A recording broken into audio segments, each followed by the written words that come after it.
Double checking to see if I'm recording. I did a video yesterday on my lathe I'm building or finishing it off and making it stronger.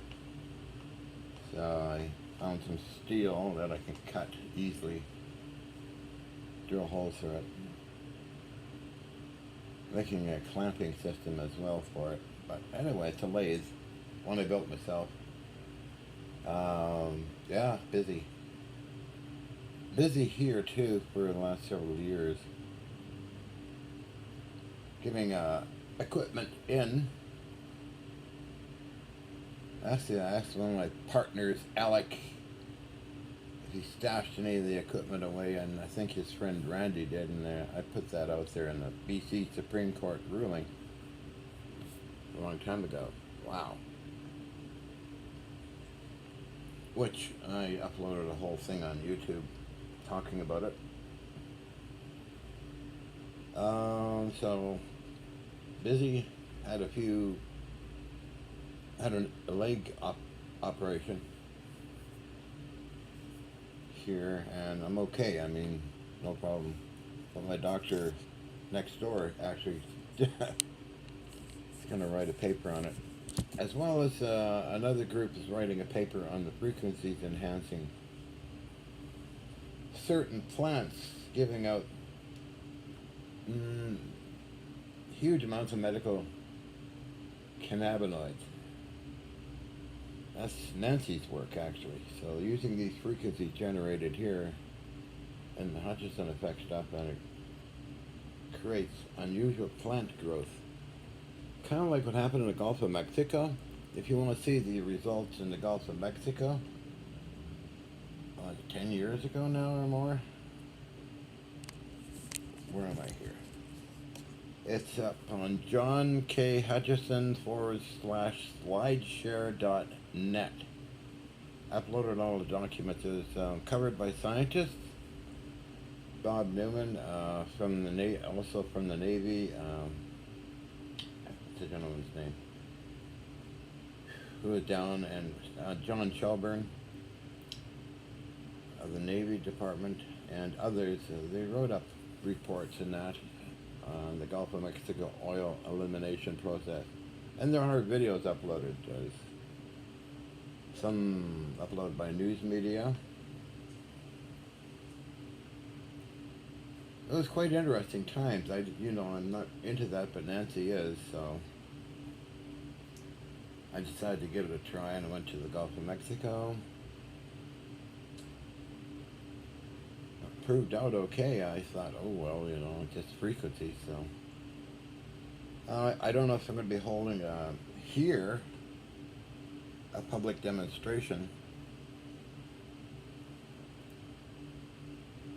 I just might, for the heck of it. I promised some people that I worked with before, U.S. government folks, that I'll be doing that, so they can come and see it when it's operating. Preferably on demand, not waiting hours and hours for something to happen. Which is very frustrating to a lot of people, of course. So I've been busy buying stuff off eBay, building my own as well. I kind of, when I concentrate on things, I concentrate on vintage stuff. Okay, so I'm working with Tesla stuff. Well, that's vintage. I'm working with lathe stuff. That's vintage as well. Or electronic countermeasure stuff. My mind goes directly into that realm, and people I know involved in all this stuff. And I visualize it, and I get ideas, and I get this desire to create stuff. Like now I'm on a tangent with my lathe that I built out of scrap. It's just the way I've always been that way ever since I was a kid. So I guess getting involved with the vintage Tesla stuff, Steinmetz and Gulka and others way back years ago led me into the Hutchison effect realm. It was accidental discovery, I guess. But unfortunately, I mentioned it to somebody who then broadcast it all over the world. Mel Ernest Winfield, who caught George Hathaway's attention and others' attention, and the next thing you know, I'm surrounded. I thought, oh, well, the media was very interested in it, so I'd be giving demonstrations on the main media. Canadian television, later on USA, Fox TV, and Japan. It was Mr. Hino in Hiroshima City who covered what I was talking about, and there was a duplicate lab in Hiroshima City, which I have pictures and videos of too. But luckily the Japanese folks gave me copies of everything, so I have all that stuff in books and lots of documents, so I meditate in the sun quite a bit as well. I get all kinds, it's very hard to describe, I get all kinds of ideas and feelings and things like that.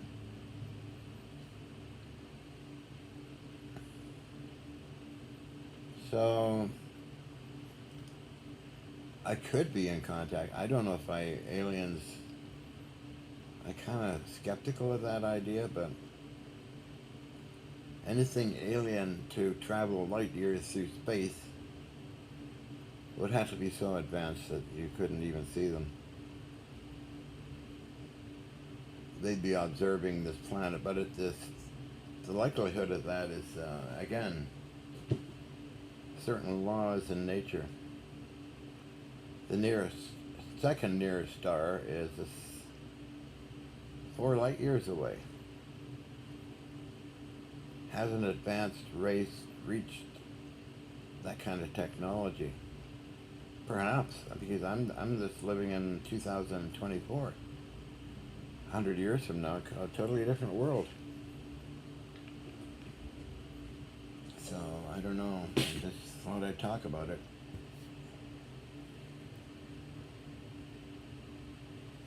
It's Bob Greener, who's written a book on me, Mr. Possible. I believe that nothing's impossible, okay? And Bob's devoted several years to analyzing the samples and videos and stuff like that, so he's got quite a collection of videos on Martin Fleischmann Memorial Project. I think it was 300. I sent you a link to the playlist, but anyway, I hope your movie comes out well, excuse me, and your presentation and books and stuff. Well, I just mentioned this, and if you've got questions, you can always Skype me as well. It's an interesting world.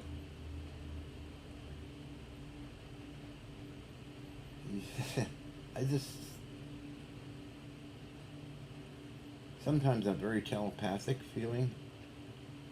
I had an ESP rating when I lost sleep, and it was about 80% ESP rating. When I lose sleep, then I start actually seeing stuff. And we have a room here called the Oracle Room where we go in there with Nancy and I've seen things come out of the mirrors. Whether it's my imagination or whatever, but it exists. Nancy's recorded a lot of stuff, by the way. And I have hundreds of documents, hundreds of videos that nobody's ever seen before. They haven't been uploaded into public media yet. So there's all that stuff that should be uploaded, I guess. I'm not on Facebook anymore because I wasn't booted off. It was just somebody trying to take it over, and then I never bothered really to get back on it. Like, what's for? I don't know. I prefer real stuff in real time and lifelike stuff. Not social media that much. It's just too... I find it very boring. I do. Anyway, I thought I'd just bring this and put a link into Skype for you and let you know. A bluish tint is okay. You have to, I'm not sure what you're doing with that, but you can always send me what you're doing, of course. I gave you the address to my pen pal buddy over in Europe. We've been doing this since 1989. Have a huge pile of mail from him. I'm sure he's got a huge pile of mail from me. Plus, I donated a sample to him. He said he put it in his private art collection. He puts that in writing. He sent me a gift of his latest book, which is the letter I showed you through Skype. So you take care, Ben. Thanks a lot for all your efforts. I really appreciate it. I will upload this to YouTube, and better, easier for me than typing. I had to get the letter to a friend in overseas, professionally done, with photographs, because my writing is horrible. My typing is bad too, so. Anyway, I should shut up and take my vitamins and all that, but I appreciate your contact today and telling me about certain things going on. Great, appreciate it. You take care. Thank you.